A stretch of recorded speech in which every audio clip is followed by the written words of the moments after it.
Bonjour à tous, bonjour Patrice. Sur le groupe Facebook Ma question photo, Patrice, qui n'est pas un manche en photographie, posait cette question parce qu'il est confronté à un problème de balance des blancs. Il a fait un reportage et on voit nettement sur cette photo qu'il nous fait l'amitié de partager que les teintes sont ouais, très très portées sur le jaune. Ce jaune se retrouve partout. Sur le toit, sur les montants, les poteaux, sur les cuves. Donc, et voilà, il est face à un problème assez épineux puisqu'il se retrouve, comme il explique, avec trois sources de lumière différentes, dont des affichages à lettres, et il ne s'en sort pas complètement dans Lightroom. Alors, un certain nombre de personnes, et je vous en remercie tous, puisque ce groupe est quand même assez interactif, un certain nombre de personnes ont fait des tentatives pour essayer de corriger ce problème à partir de Lightroom. Donc Patrice lui-même, on le voit ici, mais l'ensemble de l'image devient orange. On le voit ailleurs, voilà, différentes tentatives, différentes propositions, certaines qui se rapprochent plus de la réalité que d'autres. Et finalement, une intervention de ma part qui semblait satisfaire plutôt Patrice, mais encore avec des teintes oranges à gauche, à droite. Donc j'avais fait vite ça à partir du JPEG que j'avais téléchargé de Facebook. Et donc Patrice m'a fait l'amitié, à ma demande, de m'envoyer son fichier RAW. On voit ici encore différentes tentatives. Ici une proposition assez désaturée. Bon, voilà. La problématique, quand on se retrouve face à différentes sources de lumière euh, qui ont chacune une chaleur différente, c'est quand on applique des réglages globaux. Attendez, je vais sortir de là pour éviter les notifications. Quand on applique des réglages globaux à une image comme celle-là, eh bien, les réglages s'appliquent aux trois sources lumineuses et donc on a des déviations qui se reportent sur tout, sur toutes les parties de l'image. Ok, donc voici le RAW d'origine. Donc on voit bien toutes ces teintes jaunes, on le voit bien sur les cuves. Voilà, cette dominante jaune se retrouve partout. Alors il y a certainement des choses à faire à partir de Lightroom en réglage de base. Euh, et pour vous montrer que les réglages de base influent sur l'ensemble de l'image, on va un peu jouer avec les curseurs. Donc ici c'est du live sans filet. J'ai ma tasse de café, on y va. Donc si on essaie de récupérer la balance des blancs sur l'ensemble de l'image, on, on voit bien que bah, ça ne solutionne pas le problème. Et ce qui est intéressant à observer, c'est qu'il y a des parties de cette image qui restent complètement jaunes en fait. Et donc surtout sur le toit, on le voit à gauche et à droite, et sur les poteaux ici, et sur les cuves, on voit que tout ça, que cette dominante jaune reste très active.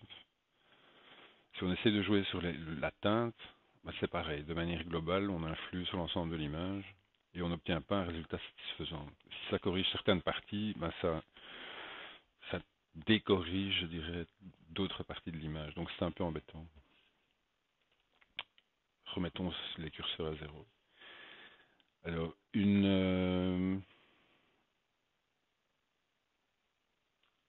un des moyens de passer outre ceci, c'est de quand même essayer de manière générale d'arranger les choses. Alors, de manière générale, on va diminuer un peu la courbe des tonalités sur les tons clairs et on va essayer de diminuer l'impact de la lumière. Ça, c'est un. Et on va passer sur ce réglage teinte, saturation, luminance. Et on va travailler sur la luminance du jaune.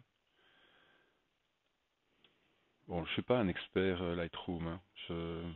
J'ai installé Lightroom il n'y a pas longtemps, suite à la très bonne idée d'Apple d'arrêter avec Aperture. Ouais, ça m'arrange pas complètement, mais il faut faire avec. Donc on va travailler sur la luminance du jaune, sur sa saturation. Et vous voyez, on arrive déjà à corriger une partie de l'image. Et sur la teinte, sans trop forcer, hein, puisqu'on tire vers cette espèce d'orange, je ne sais pas quoi. Donc l'idée, c'est d'essayer de corriger une partie du problème de manière globale.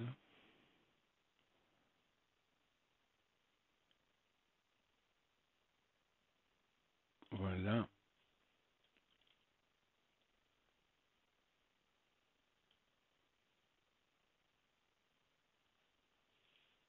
Je pense que au niveau de la vibrance, on peut faire quelque chose aussi. Voilà.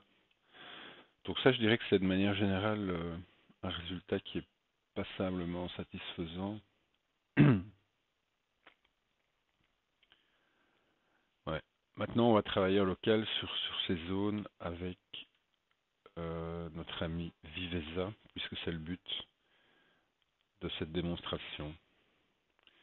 Alors, où est-ce que c'est encore modifié avec... Ah, voilà, modifier dans, ici, Viveza, boum.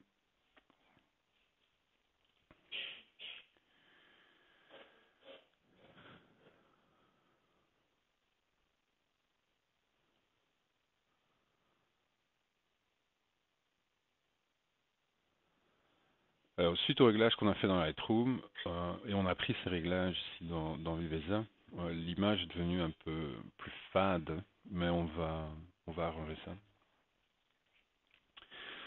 Donc, dans Viveza, si on, si on ne met pas de viewpoint, de point de contrôle, les réglages qu'on trouve dans ce menu de droite vont être appliqués de manière globale. Alors on pourrait déjà essayer des choses pour se rendre compte de leur effet. Alors si je travaille sur la saturation, ben, ouais, le jaune disparaît, mais l'ensemble des couleurs disparaît aussi.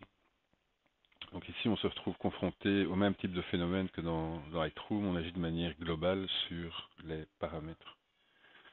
Ouais. Ce qui est intéressant, c'est de travailler avec ces fameux viewpoints. Donc je prends un viewpoint et je vais le placer sur une de ces zones jaunes. Ouais. Donc vous voyez dans le bas de l'image à droite un zoom 100% sur l'image et la petite croix. Donc ça se passe ici. Ouais. La petite croix qui se trouve au milieu vous indique l'endroit où le viewpoint doit être placé. Donc je vais commencer par ici. Donc, choisir plutôt. Voilà. Le cercle que vous voyez là est la zone d'effet. Donc l'effet que je vais appliquer sera dans ce cercle, mais en dehors du cercle, cet effet ne sera pas appliqué. J'ai fait d'autres vidéos sur YouTube ou sur mon blog qui expliquent les viewpoints, donc ça c'est pas le but ici. Donc dans un premier temps, je vais un peu diminuer la luminosité de cette zone pour en diminuer l'impact visuel. Je vais en diminuer la saturation.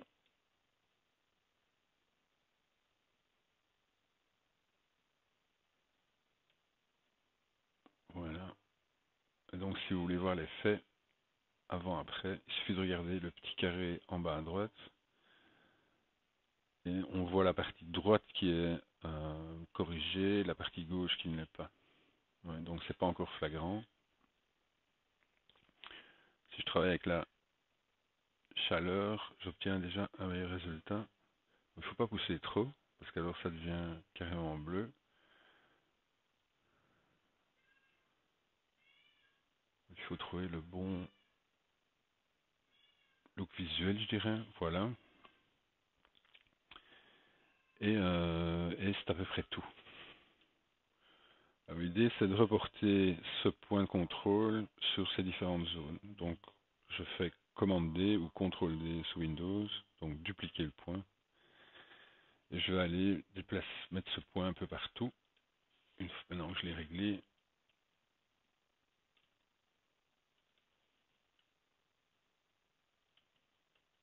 voilà.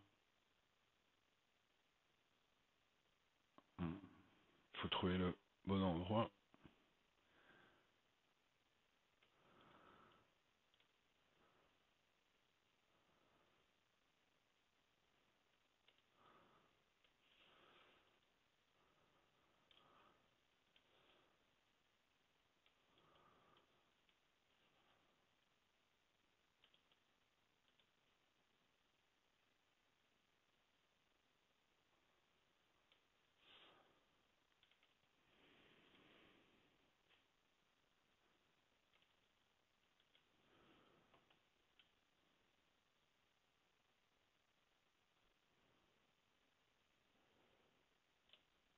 Donc cette zone ici apparaît quand même encore fort jaune.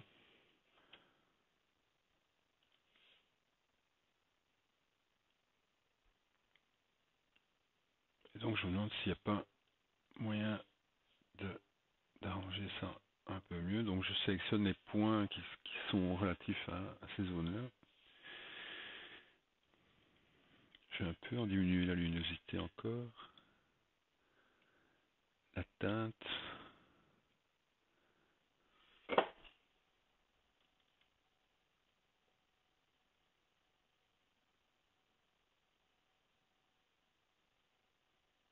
Pas trop.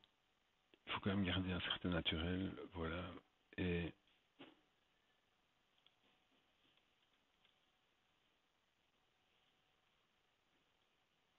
un petit peu de vert en moins.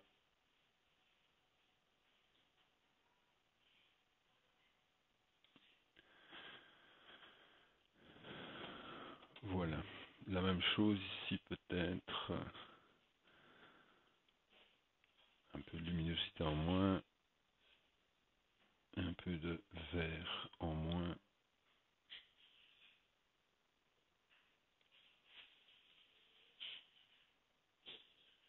Voilà. Donc il faudrait éventuellement encore faire quelques essais. Il y a sans doute encore moyen d'améliorer ça. Mais il ne faut pas perdre non plus les différences de lumière. Donc ces couleurs un peu plus jaunâtres sont données aussi par des lumières qui viennent de je sais pas où. Euh, Probablement le reflet des cuves, le reflet du sommet des cuves, ouais, ça c'est possible. Qui reflète cette lumière et qui leur donne une zone teintée. Alors, comme l'image est un peu fade, de manière générale, donc je sélectionne pas de point de contrôle, je clique dans l'image pour être sûr de ne pas avoir un point de contrôle sélectionné. On va un peu augmenter le contraste, la luminosité globale, plutôt la diminuer. Voilà, la chaleur globale.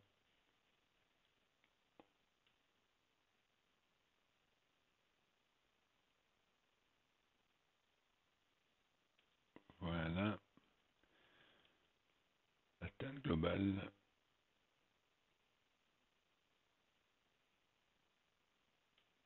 Voilà. Alors, on va lui donner un peu de structure pour redonner du peps.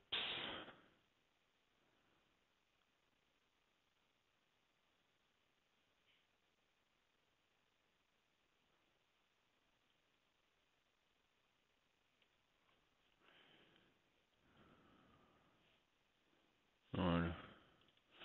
Alors je travaillerai bien un petit peu sur ce tonneau ici.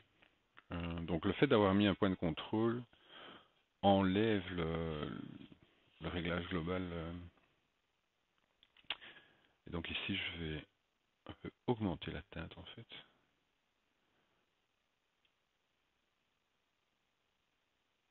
Pour lui redonner ce côté brun clair. Voilà. Et sur l'alu, je vais faire juste l'inverse.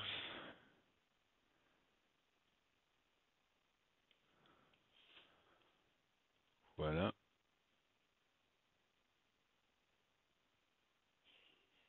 Donc ici je travaille toujours sur mon point. Donc j'augmente la luminosité de l'aluminium qui se trouve ici.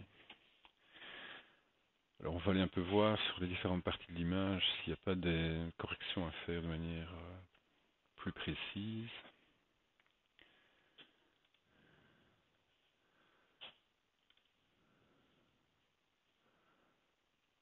Donc ici on a on a aussi un peu ce jaune qui apparaît.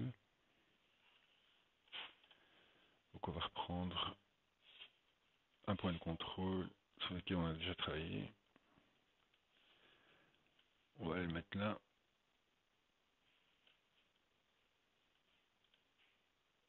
On réduit sa taille.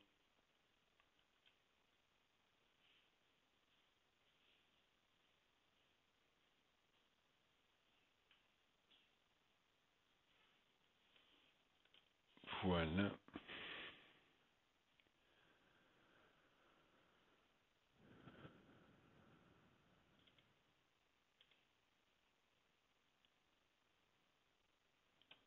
Donc voilà, de manière globale, l'image est corrigée. Donc on pourra encore travailler un petit peu, mais voilà, de manière globale, c'est comme ça qu'il faut faire.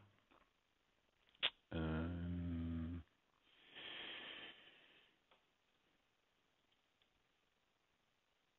petit peu de contraste encore. Voilà.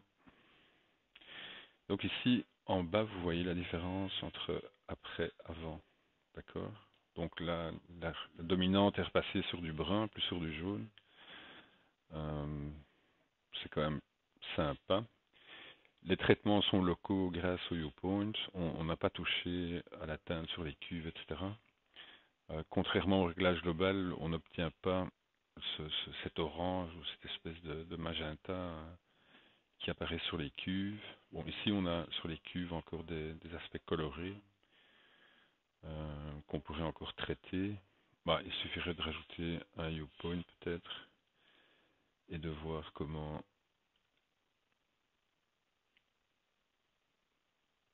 ça se comporte.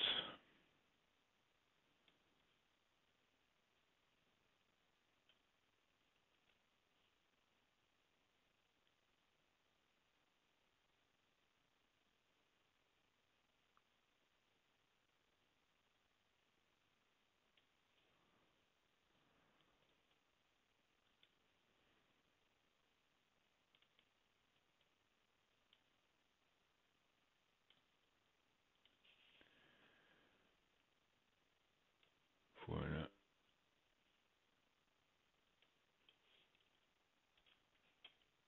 Ok.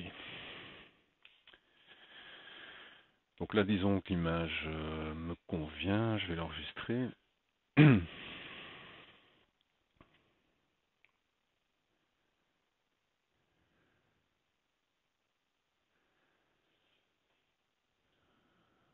Donc voilà le résultat. Et je pourrais encore la passer dans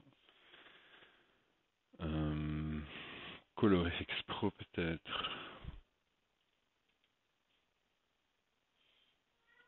On va modifier une copie ce coup-là.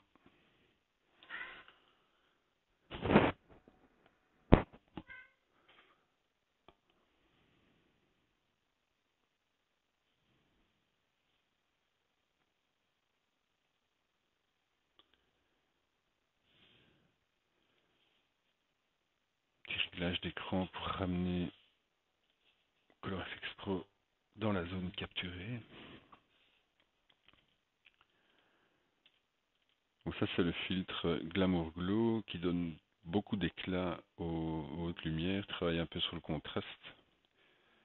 Et ouais, travailler sur la saturation. Moi j'aime bien un peu plus saturé ici. Et on pourra encore travailler sur la chaleur de l'éclat en mettant des teintes plus foncées, plus bleues ou plus jaunes, mais on va laisser ça à 0. Voilà. Si on veut vraiment donner un petit coup de peps de la mort, on utilise Shift Tonal Contrast. Et si j'enlève l'effet, vous voyez ce que ça donne. Donc je vais légèrement diminuer l'opacité de ce filtre Tonal Contrast. Voilà.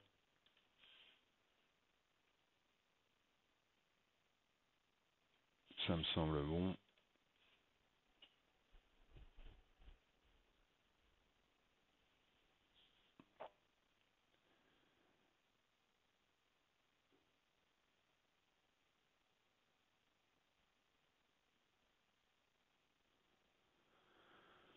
Donc voilà le résultat. pour le moment, je dirais avec Viveza 2, ColorFX Pro et quelques réglages de base sur Lightroom. À bientôt.